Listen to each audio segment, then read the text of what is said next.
Cuarto mensaje acerca del carácter de Dios. Predicamos un primer mensaje que titulamos En el principio Dios. Predicamos un segundo mensaje que titulamos Conocer a Dios es conocer sus caminos. Predicamos un tercer mensaje la semana pasada que titulamos El pueblo que conoce a su Dios. Y este domingo yo estoy predicando acerca de el Dios que no negocia su santidad, basado en Levítico 10, del 1 al 11. Pero antes de abordar el texto, permítame hacer algunos comentarios introductorios. Yo creo que es evidente que conocer a Dios, un ser que es infinito, eterno, incomprensiblemente santo y con sabiduría inescrutable, es emprender una tarea humanamente imposible de lograr. Y sin embargo, de alguna forma Dios nos ha revelado que hay algo de su carácter, hay algo de su ser que Él quiere que yo conozca, porque Él reveló a través de Jeremías 9:24, cuando vimos en mensajes anteriores, que si había algo de lo cual tú y yo podíamos gloriarnos, que no fuera ni poder, ni riqueza, ni sabiduría humana, sino que nos gloriáramos de esto, y es que le entendemos y le conocemos. Y la razón por la que Dios entiende que eso es tan vital para nosotros es porque es la única manera como yo puedo aprender cómo relacionarme con Él y cómo vivir una vida de comunión con Él para disfrutar sus bendiciones. Yo creo que hay algunos peligros cuando estudiamos a Dios. Yo creo que corremos el peligro, o quizás sea el mayor de los peligros en nuestra generación, y es de reducirlo en nuestra mente a una divinidad manejable que yo puedo manipular, engañar, que yo pueda como convertir a ese Dios en mi entendimiento como alguien que siempre está dispuesto a perdonarme de una manera tan superficial que alguien en algún momento llegó a decir: yo puedo pecar porque Dios siempre me perdonará porque ese es su trabajo. Yo no creo que esa persona conoce a Dios. Ese puede ser el Dios de esta generación, pero ese no es el Dios de esta palabra. El otro peligro en el que yo creo que podemos incurrir es llegar a creer que llenar nuestras responsabilidades de la vida cristiana y vivir en comunión con Dios es la misma cosa. Como que pudiéramos llegar a conceptualizar a Dios de esta manera, de la misma manera que nosotros pagamos nuestros impuestos, que siempre y cuando yo esté al día no tendré problemas con la DGI y mis impuestos serían la asistencia a actividades de la iglesia. Si me preguntas cuál es el problema número uno de la iglesia evangélica de nuestros días, sin pensarlo dos veces, yo diría que es la trivialización del Dios que no conoce. Hay dos problemas: uno, no conoce a Dios, y dos, lo trivializa. Y yo creo que nosotros necesitamos conocer a ese Dios y reverenciar a ese Dios de una manera muy diferente a como lo escuchamos incluso en muchos de los púlpitos de nuestros días. Los teólogos, tratando de ayudarnos a entender a Dios, han clasificado sus atributos, que otros le han llamado sus excelencias o sus perfecciones. Y hay unos atributos que le han llamado atributos morales, porque tienen que ver con su esencia pura, con su ser sagrado, con su misma esencia sagrada, y ahí bajo esa categoría hablan de su santidad y de su carácter justo y su amor y su gracia y su misericordia y su benevolencia y su bondad y su celo y su ira. Esos atributos también han sido llamados comunicables, porque hay algo de ellos que Él me puede comunicar. Yo puedo amar porque Dios de alguna manera me ha comunicado algo de su amor, y entonces ahora yo puedo amarle en retorno o amarles a ustedes y ustedes a mí. Hay algo comunicable de estos atributos de Dios hacia nosotros. Pero hay otros atributos que han sido llamados no morales, porque no tienen tanto que ver con su esencia moral, sino que tienen que ver más bien con propiedades intrínsecas de la divinidad, pero no directamente relacionadas a la moralidad de su ser, como es su omnisciencia y su omnipresencia, su omnipotencia, su infinitud, su eternidad, su sabiduría. Y esos atributos y algunos más han sido llamados no comunicables porque no hay nada de su eternidad que Dios pueda pasarme. No hay nada de su omnipresencia que Él pueda darme. No hay nada de su omnipotencia que Él pueda darme tampoco. La palabra de Dios nos deja ver que nosotros fuimos sacados de las tinieblas a su luz admirable con una sola intención, y esa intención fue que yo pudiera proclamar, yo pudiera reflejar las virtudes, las excelencias, las perfecciones, los atributos, la misma cosa de Dios a un mundo que no le conoce. De manera que la intención de Dios en su redención no fue simplemente sacarte del infierno y de la condenación. No, eso era parte de, pero Dios tenía la intención al mismo tiempo de tener gentes en las personas, seres humanos, portadores de su imagen, que pudieran reflejar lo que Él es, lo que era la intención con Adán y Eva en el primer lugar y que ellos no hicieron. En esta ocasión, estamos comenzando hoy a ver los atributos de Dios uno por uno. En esta ocasión yo quiero que veamos el atributo que encabeza la lista de ellos en la mente de todos los teólogos ortodoxos a lo largo de toda la historia. Este es el atributo de los atributos, para usar la terminología de J.I. Packer y otros teólogos del pasado. Este es el atributo que describe la esencia del carácter de Dios. Este es el atributo que ha sido considerado como la belleza de sus atributos o la armonía de sus perfecciones. Este es el atributo que define quién Dios es. De hecho, en el Antiguo Testamento nosotros encontramos un pasaje con el cual estamos familiarizados, es Isaías 6:3, que habla de que Dios es santo, santo, santo. Es la manera hebrea de enfatizar una cualidad. No hay ningún otro atributo que sea repetido de esta manera. Es más, no hay ningún otro atributo que sea repetido dos veces, mucho menos tres. Un autor en particular, haciendo referencia a ese pasaje de Isaías 6:3, dice que ese solo versículo resume la esencia de todo el Antiguo Testamento.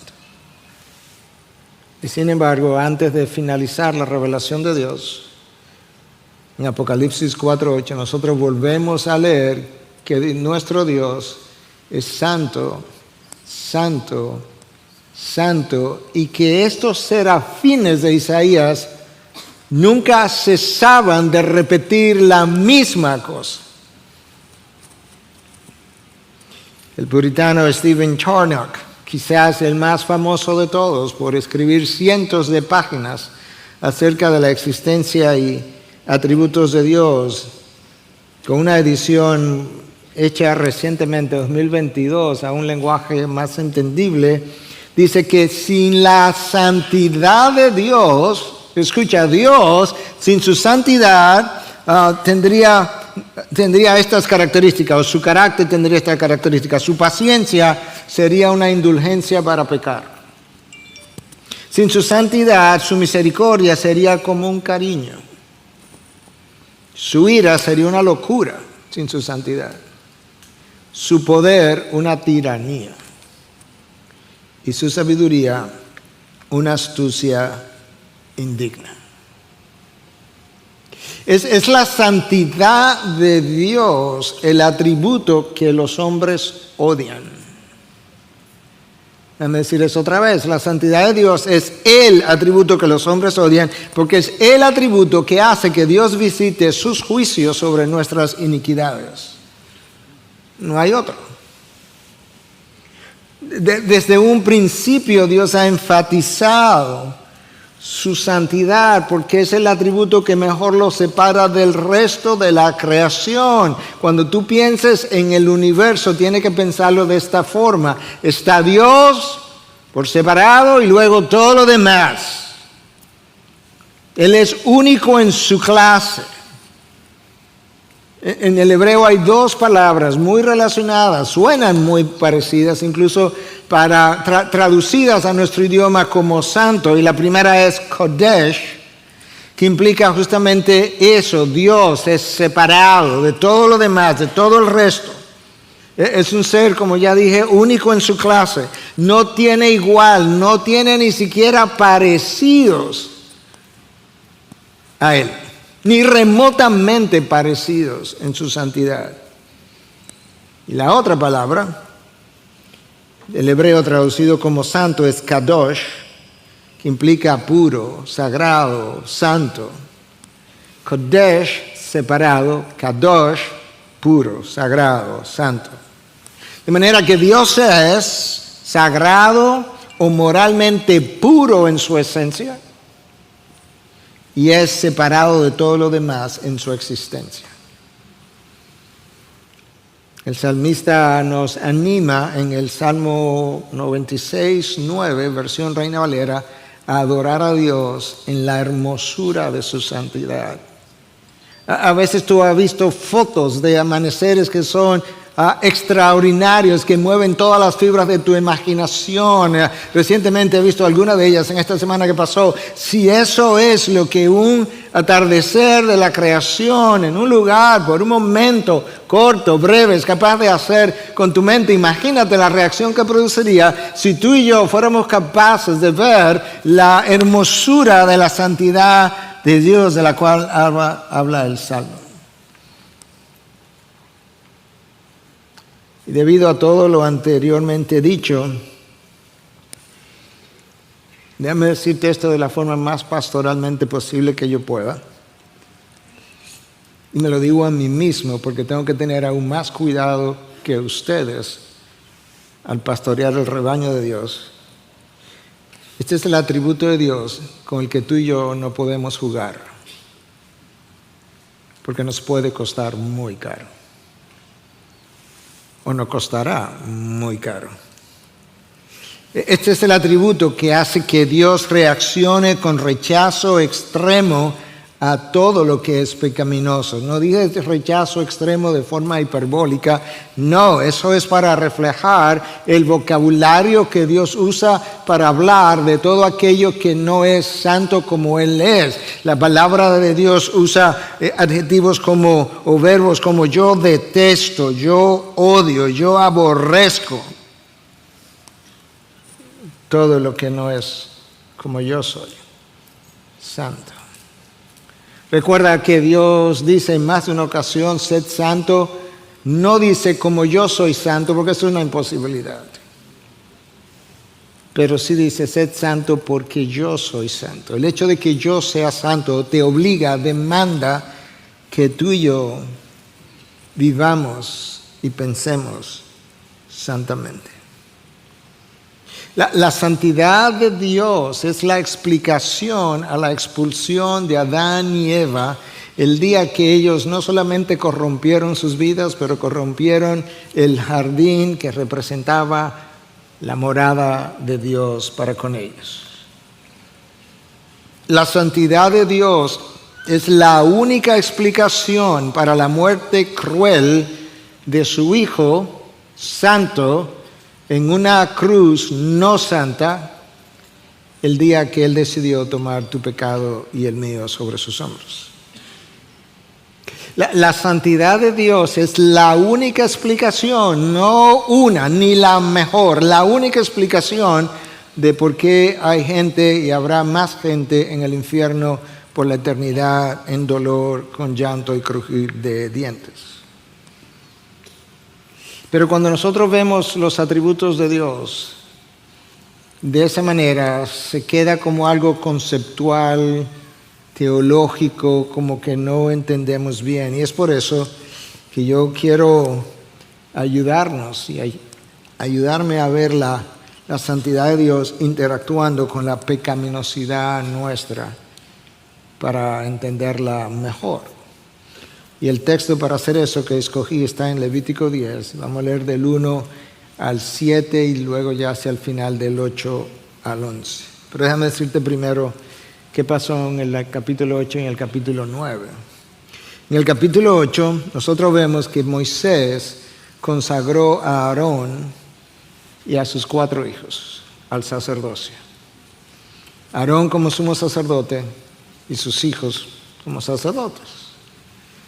En el capítulo 9 nosotros leemos acerca de la inauguración del tabernáculo de una forma tan extraordinaria que en un momento dado fuego salió de la presencia del Señor y consumió todos los sacrificios que estaban sobre el altar en un solo momento, y la presencia de aquello fue tan extraordinario que aquellos que estaban allí presenciando, todo el mundo se postró en tierra con temor y en señal de reverencia, que es lo que nuestra generación no tiene y que por eso toma a Dios con liviandad.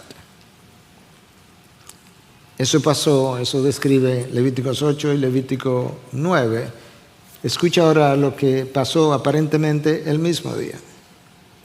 Fuego sale de la presencia de Dios, el fuego se incendia en el altar de bronce, un fuego que jamás se apagaría, pero, Levítico 10, por eso es que suena tan inmediato, tan el mismo día, pero Nadab y Abiú, hijos de Aarón, tomaron sus respectivos incensarios y después de poner fuego en ellos y echar incienso sobre él, ofrecieron delante del Señor fuego extraño que él no les había ordenado.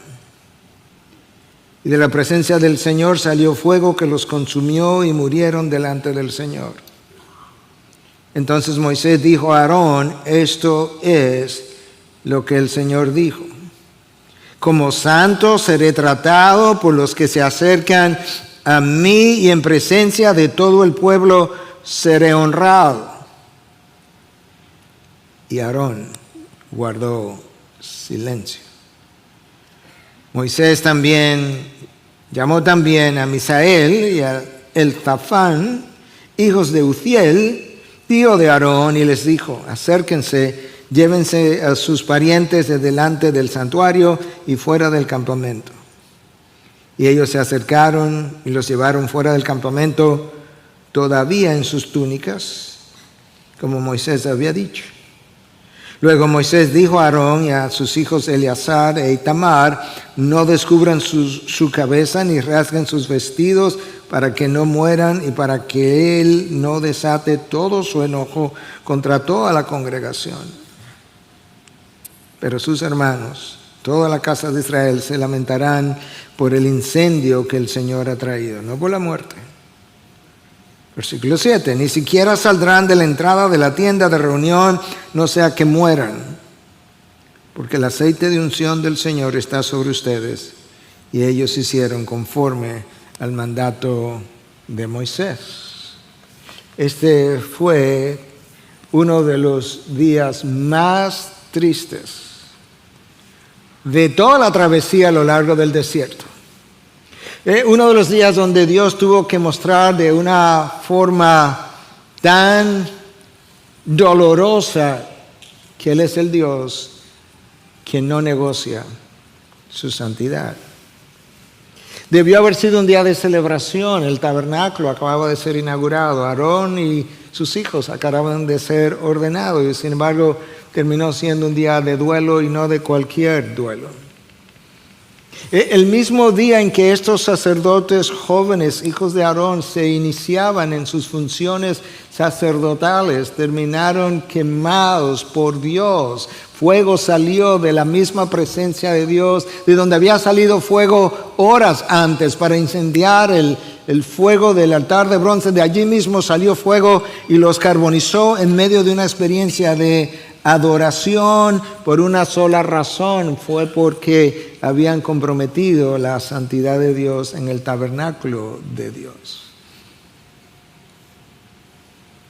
El tabernáculo era como un microcosmo que Dios había especialmente santificado, consagrado, separado para Él, el único lugar en todo el planeta declarado santo, porque el resto de la creación había sido corrompida por el pecado, y ahora estos jóvenes tienen la osadía de corromper el microcosmos santo que Dios había preparado para representar su morada con ellos.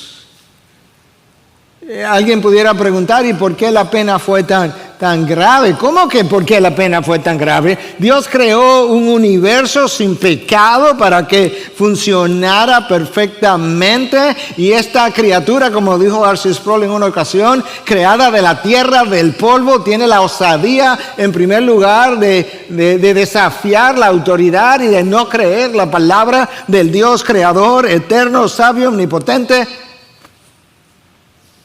Y luego, cuando el mismo Creador crea un microcosmo para habitar en medio de su pueblo, estos descendientes de los primeros tienen otra vez la osadía de hacer algo que Dios no había autorizado, que Dios llamó fuego extraño.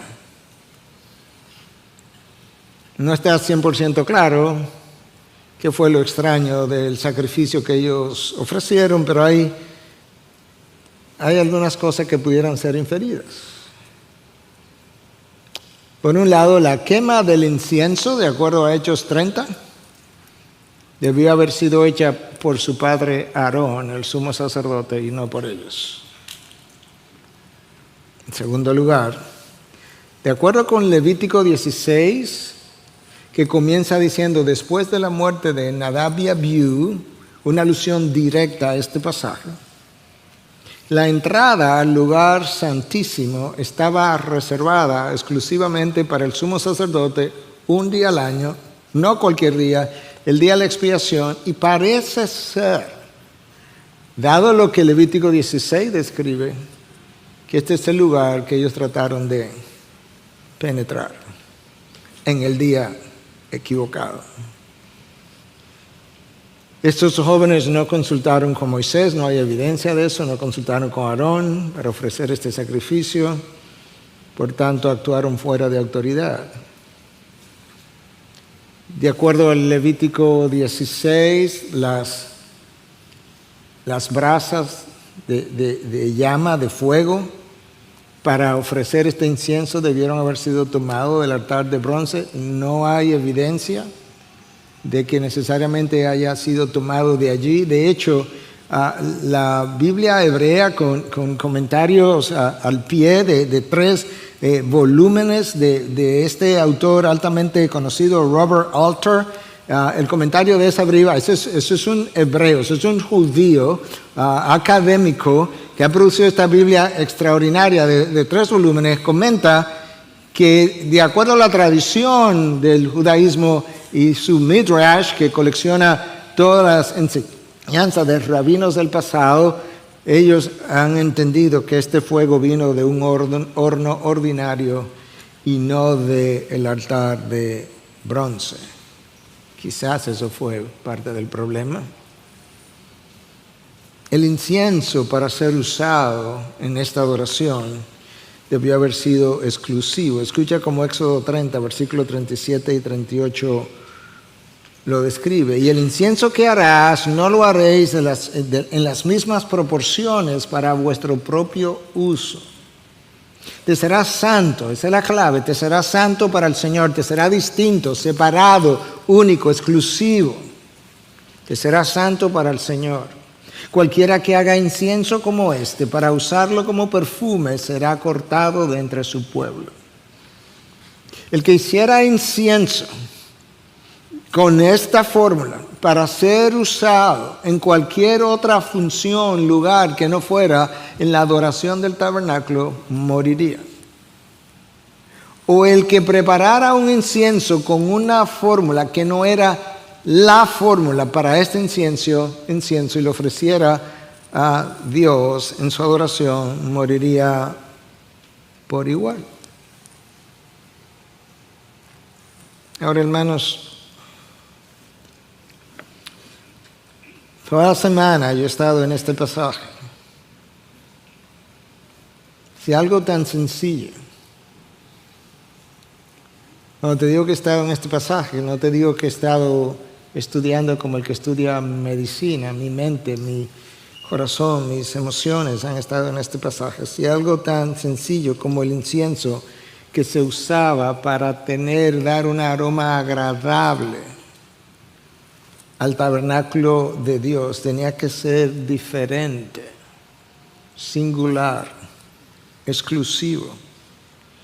¿No deberían nuestras vidas oler diferentes a las vidas de aquellos que no conocen a Dios? ¿No deberían nuestras vidas lucir y nuestros labios hablar y nuestros ojos ver y nuestros oídos escuchar de manera diferente que aquellos en quienes no mora el Espíritu de Dios? Nadab y Abiú profanaron el tabernáculo ese día, el tabernáculo donde Dios moraba simbólicamente, y la profanación del tabernáculo donde Dios moraba de manera simbólica le costó la vida. Imagínate ahora el problema que tú y yo tenemos, porque tú y yo somos ese Nadab y ese Abiú, porque nos han llamado real sacerdocio, y al mismo tiempo nosotros somos el tabernáculo de Dios donde mora, no simbólicamente sino realmente, el Espíritu de Dios. ¿Te imaginas el peligro, por así decirlo, que representa que tú y yo profanemos el tabernáculo de Dios real versus el tabernáculo donde Dios moraba simbólicamente, que le costó la vida a estos dos jóvenes sacerdotes? Y cuando nosotros hacemos eso, tarde o temprano llegarán las consecuencias. Y mientras más tarde llegan las consecuencias, peores ellas son.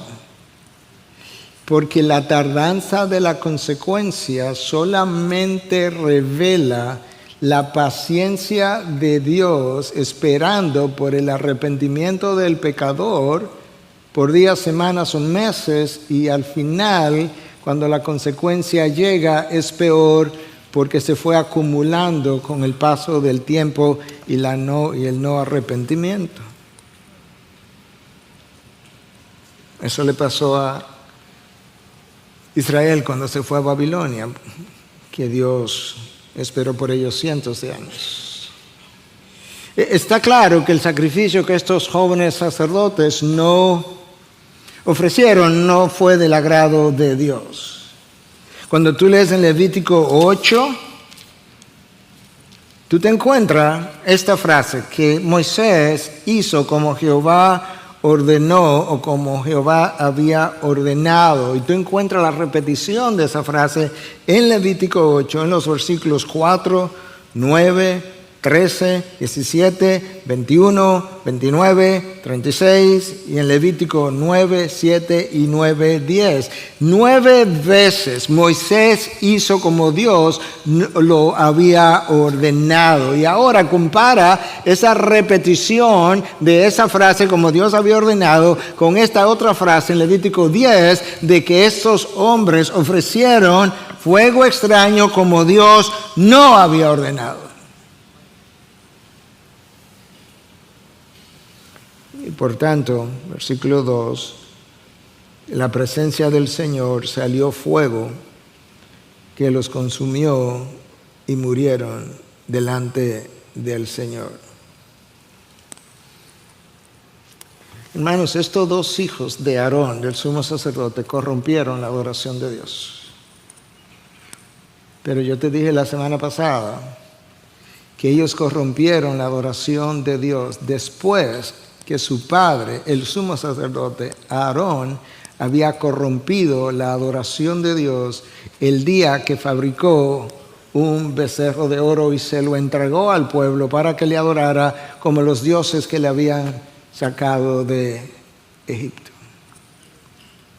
Y les decía, lo repito hoy de la forma más pastoralmente posible que yo pueda: padres, la mejor garantía que ustedes tienen de que Dios quiera visitar con gracia a su descendencia es la vivencia de una vida de santidad delante de Dios, y no simplemente una vida de aparente santidad delante de los hombres.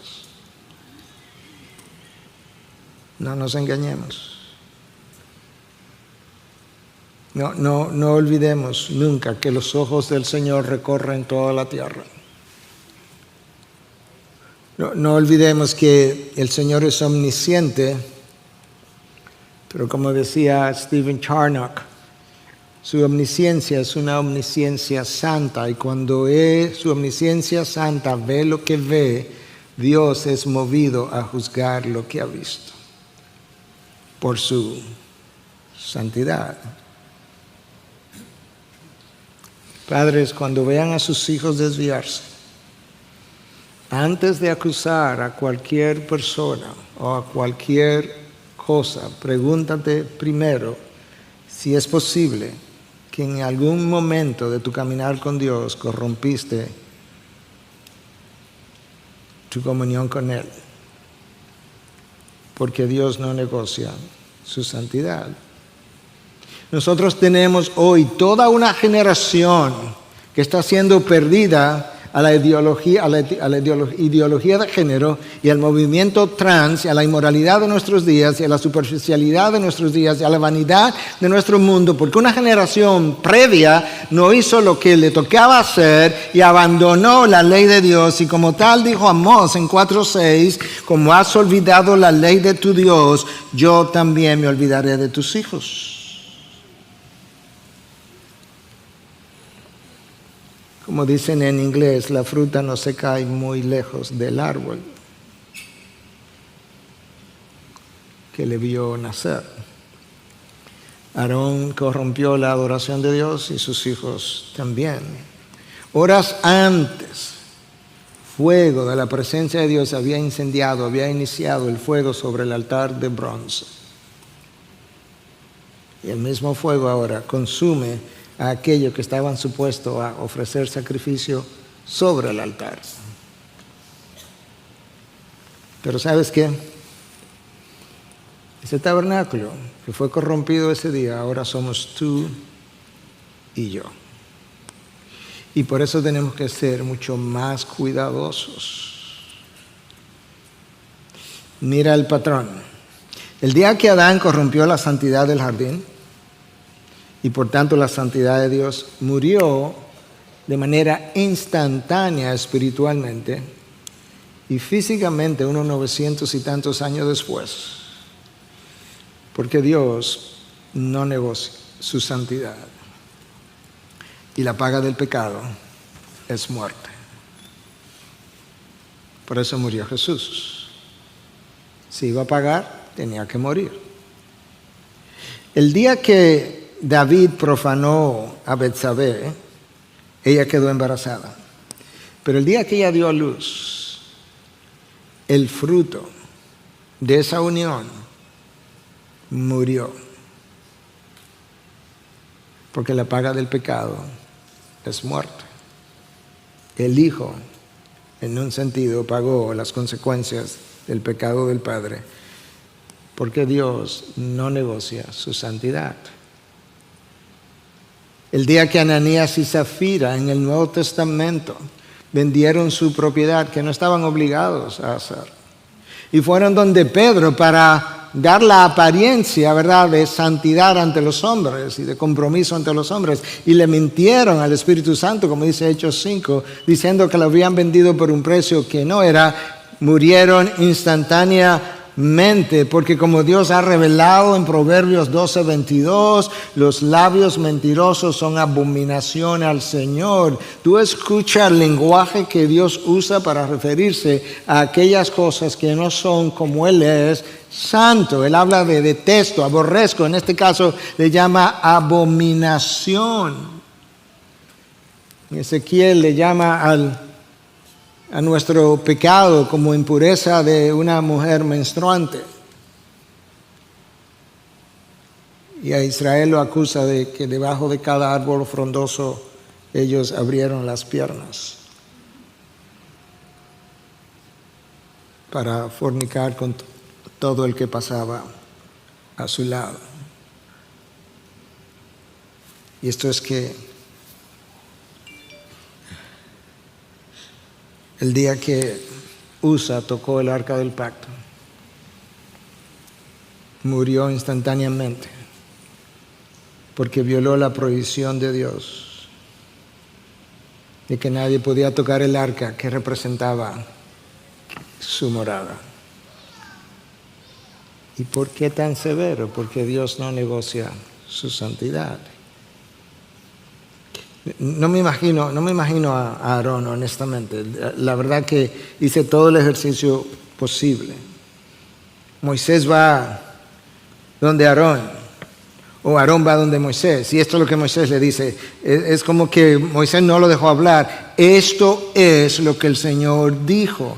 Como santo seré tratado por los que se acercan a mí, y en presencia de todo el pueblo seré honrado.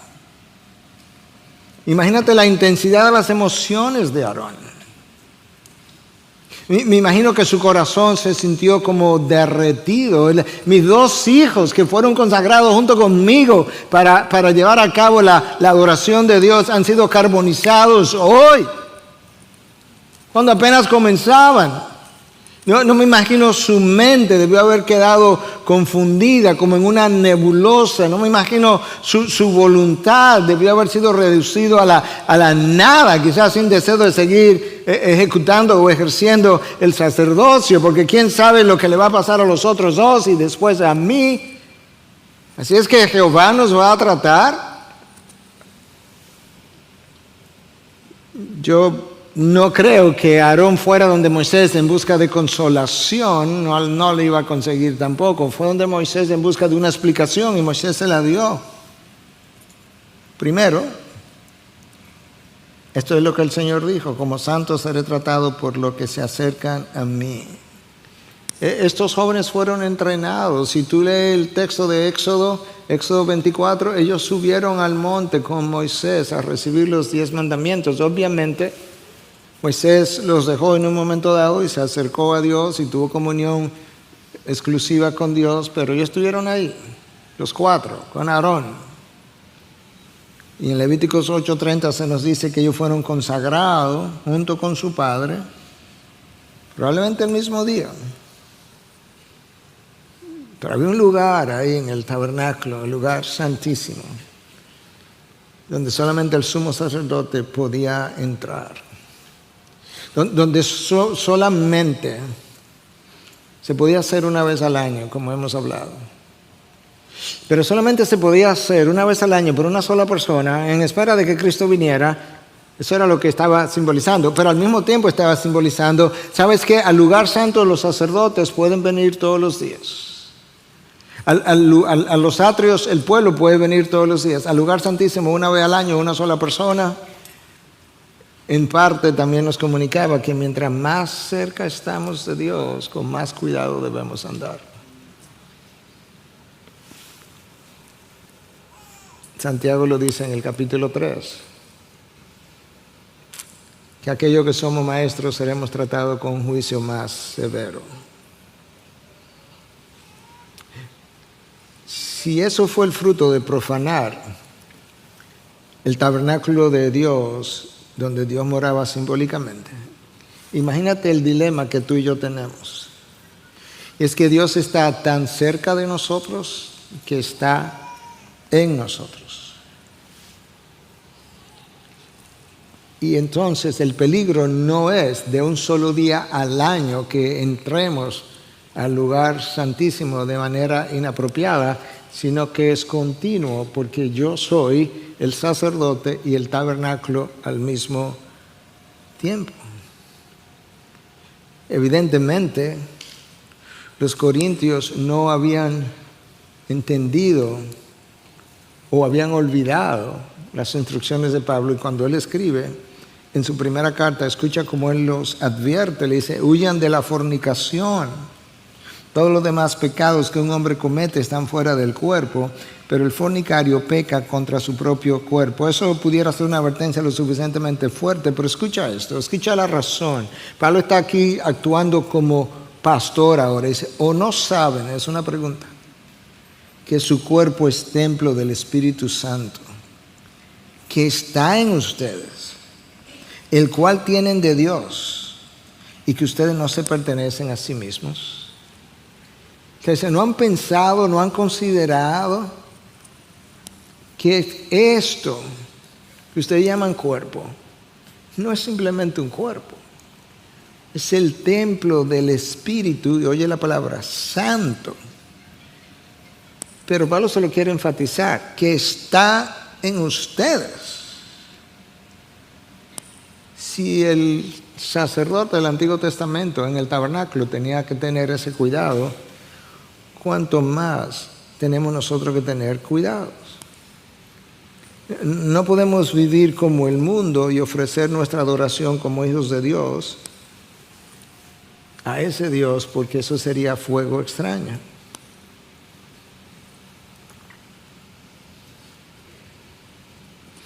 Si contaminamos durante la semana el templo del Espíritu y luego venimos el domingo a ofrecer adoración a Dios, yo creo que corremos peligro.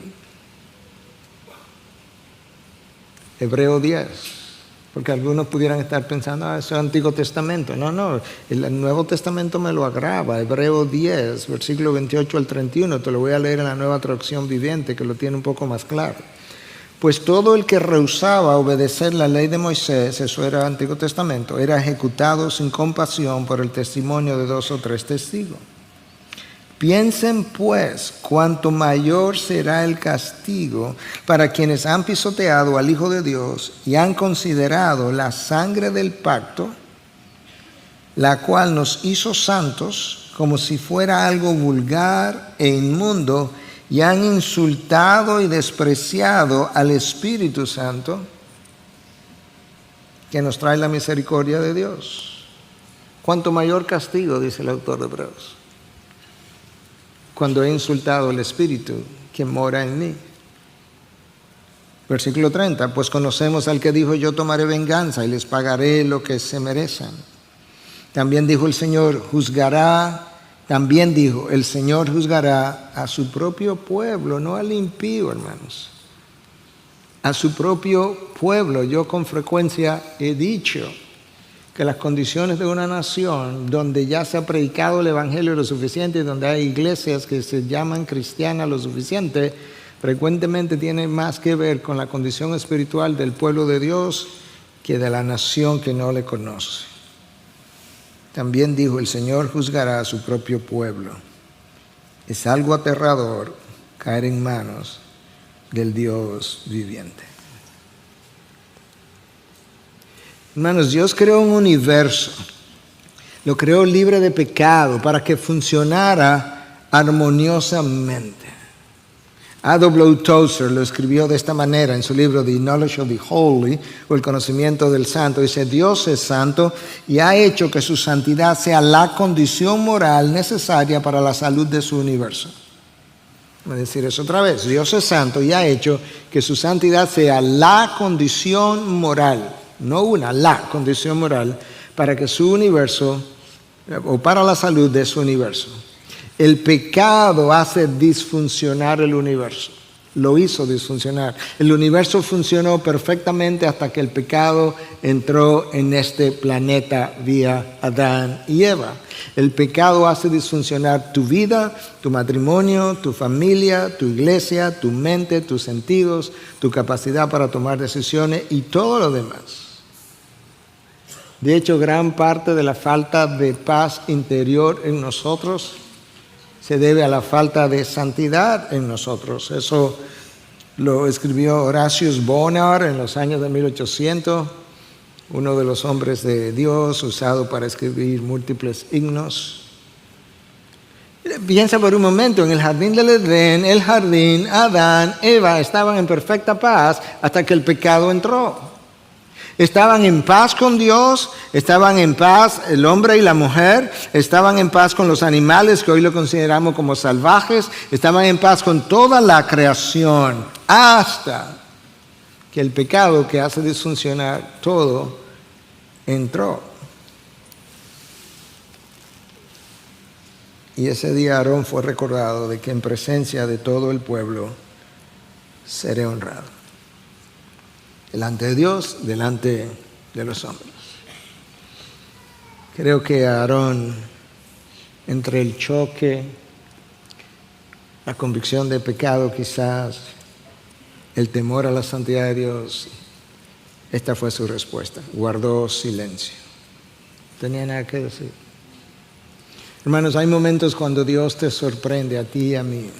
Sorprende con su santidad, te sorprende con su propio pecado. Y en ese momento, la respuesta ideal es guardar silencio delante de Dios y en humildad pedir arrepentimiento, confesar, pedirle su perdón por gracia y poder oír de parte de Dios lo que la mujer de Juan 8 oyó: vete y no peques más. O que yo pueda decir incluso: Señor, hoy me voy de tu presencia y te pido que por tu gracia yo no peque más. El día fue tan triste, tan doloroso, que su padre, Aarón, no pudo darle sepultura a sus hijos. No pudo llorarlo, no pudo hacer duelo por sus hijos. Escucha como el pasaje lo dice, versículos 4 y 5. Moisés llamó también a Misael y a Elzafán, hijos de Uziel, tío de Aarón. Estos dos hombres, o jóvenes, eran primos de Aarón, hijos de su tío. Y les dijo: acérquense, llévense a sus parientes de delante del santuario, fuera del campamento. Y ellos se acercaron y los llevaron fuera del campamento, todavía en sus túnicas. Las túnicas no se habían quemado. Las túnicas no eran las que tenían el pecado. Todavía en sus túnicas, como Moisés había dicho. Y estos primos fueron los que enterraron a estos dos jóvenes. Y Dios le dice a Aarón que no podía desatarse el pelo, ahora vuelvo y te lo leo, ni rasgar sus ropas, que era como se solía tradicionalmente hacer duelo, para expresar tristeza. No quiero ni siquiera eso. No vaya a ser que tú hagas eso y que con eso el pueblo vaya a interpretar, quizás esta era la idea, que están en desacuerdo, que tú y tus otros dos hijos están en desacuerdo con lo que yo he hecho, o que están airados con lo que yo hice.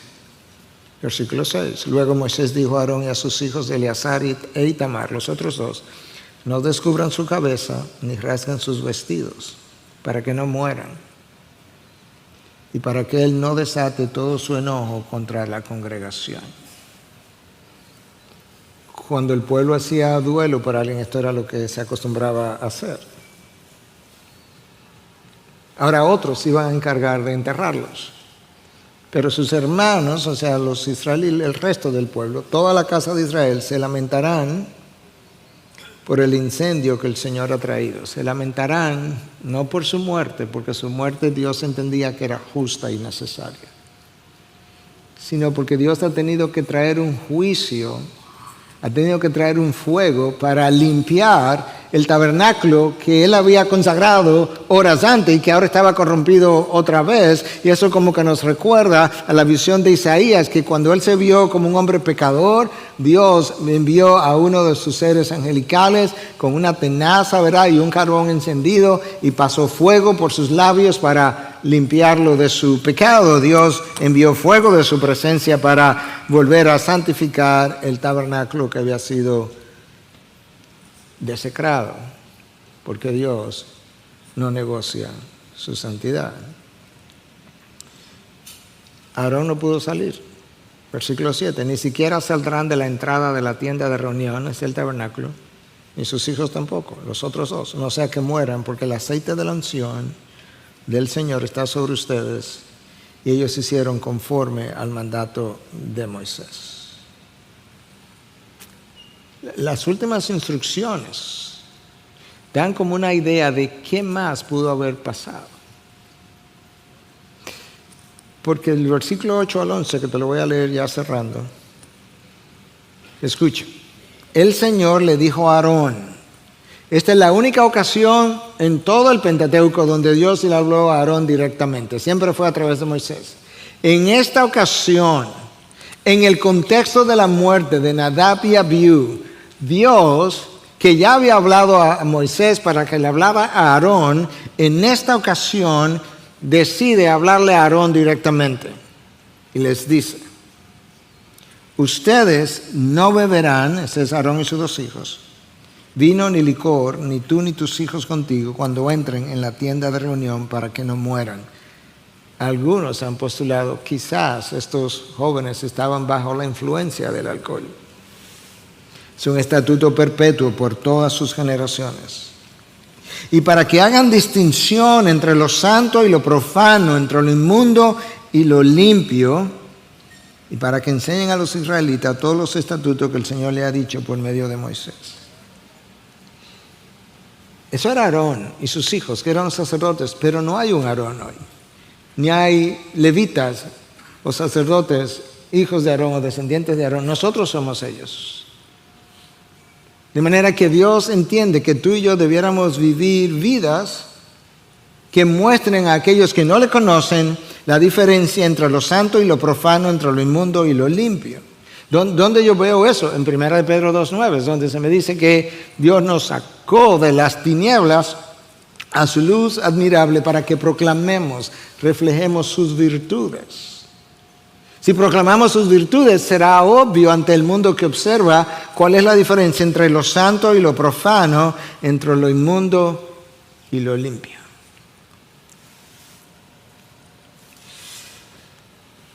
Hermano, cuando Dios te sorprende, nos sorprende con un pasaje como este, con tu pecado, con un nuevo entendimiento de un pasaje, la única respuesta apropiada es, uno, humildad para llorar por tu pecado. Dos, arrepentimiento de corazón para no hacer lo que... Yo sé que el lenguaje es duro, pero está en la Biblia, para que no ocurra lo que Pedro describe en su segunda carta, capítulo 2, versículos 21 y 22, cuando dice que no volvamos al vómito como el perro, y hace referencia a aquellos que conocieron el camino de la verdad y luego abandonaron la verdad. Dice que volvieron como al vómito como el perro. Número 3, necesitamos renunciar a nuestros pecados, que hemos tratado de renunciar y no hemos podido. Número 4, necesitamos hacer restitución cuando la restitución sea necesaria. Número 5, necesitamos hacer una rededicación de nuestras vidas para conocer a Dios de una manera como no lo hemos conocido, de forma tal que yo pueda ver a Dios de tal manera que no importa lo que el mundo me presente, eso pierda su atractivo, su color, tu atracción y el deseo de experimentarlo. Y finalmente, si Dios te sorprendió y por medio de su Espíritu y su palabra, te dio entendimiento de que, ¿sabes qué? Yo creo que yo creía hasta hoy que era cristiano, pero no lo soy, pues. Caminos similares, arrepentimiento. Pedir perdón a Dios en base a la sangre de Cristo. Porque nosotros entramos a un lugar santo, al lugar más santo, por medio del Cordero. Y que le pueda pedir perdón a Dios en base a su gracia, a su misericordia, que recibas el perdón de Dios. Que pueda pedirle a Dios que te empodere para vivir la vida que agrada a Dios. Yo voy a orar, pero al finalizar, el grupo de adoración va a venir, por quien incluso oro, porque domingo tras domingo nos lideran también a la adoración de nuestro Dios. Y le pido a Dios que los preserve, los guarde, los siga usando. Pero como frecuentemente ocurre que al final de la predicación hay aplausos, no creo que es día para aplausos. Yo creo que es día para reflexión. Y que puedas reflexionar ahí con Dios. Nosotros estamos en diferentes estadios de santificación, diferentes caminos, con diferentes luchas. Nosotros necesitamos que Dios trate con nosotros. Padre, gracias.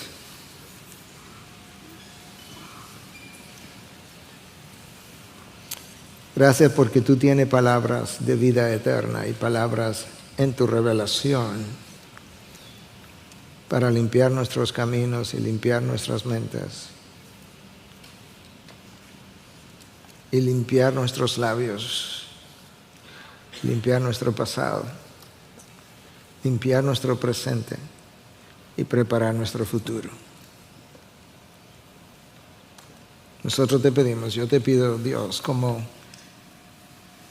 pastor en este momento de este grupo, que tú puedas ser tan misericordioso como para abrir nuestros ojos, primero a tu gracia y tu misericordia, que es capaz de lidiar con cualquier pecado de cualquier tamaño. Y luego que tú nos abras los ojos a nosotros, a nuestro propio pecado, para ver lo oscuro de él mismo. Porque nosotros no sabemos cuán puro tú eres, ni sabemos cuán oscuro es nuestro pecado. Y que cuando yo vea la oscuridad de mi pecado, al mismo tiempo, al lado, yo pueda ver la reflexión de la gloria de tu gracia y de tu misericordia y de tu amor para con aquellos que se acercan a ti con corazón contrito y humillado, y que tú puedas perdonarnos.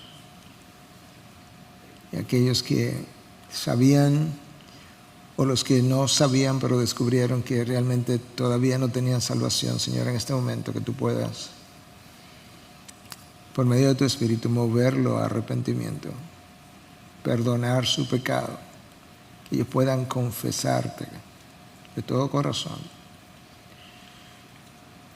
recibir la sangre del Cordero para el perdón de sus pecados, confesar a Cristo como el único nombre debajo del cielo por medio del cual pueden ser salvos, y puedan pedirte a ti la ayuda por medio de tu gracia para ser empoderados y vivir una vida que a ti te agrade. En Cristo Jesús. Amén.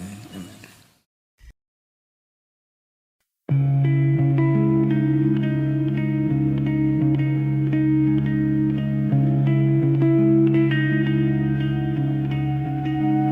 I drew a map on coffee-stained sheet of all the places I forgot to meet myself, at doorways I never found, where silence is the only sound. I marked an X where time stood still, and circled places I couldn't feel. The roads were crooked, lined with light, but none of them turned out quite right. So many paths with no goodbye. So many days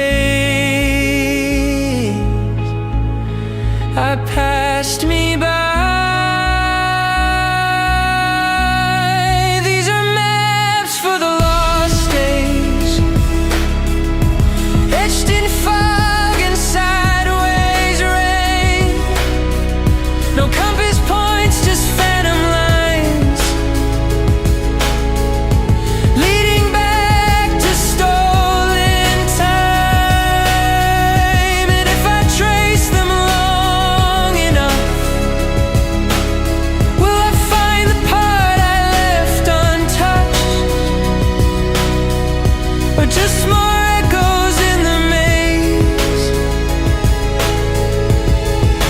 Maps for the lost days.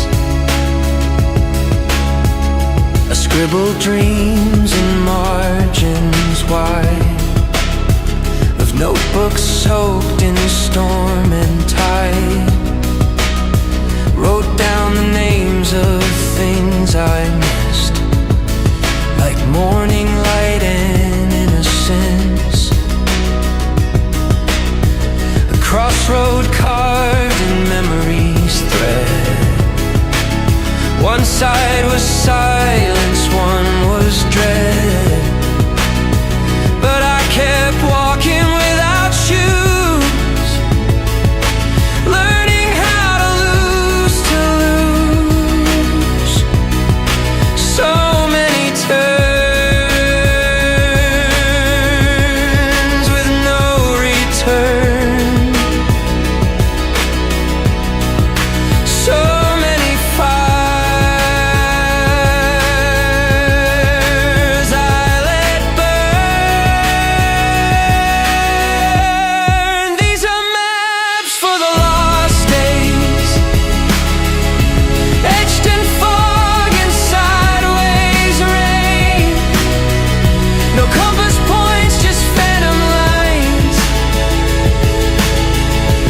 leading back to stolen time. And if I follow every retrace, will I arrive or just erase, or drift between the gray and grays? Maps for the lost days. I folded them into paper boats, let rivers carry all my notes. And though the ink begins to run,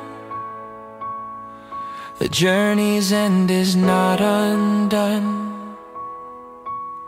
These are maps for the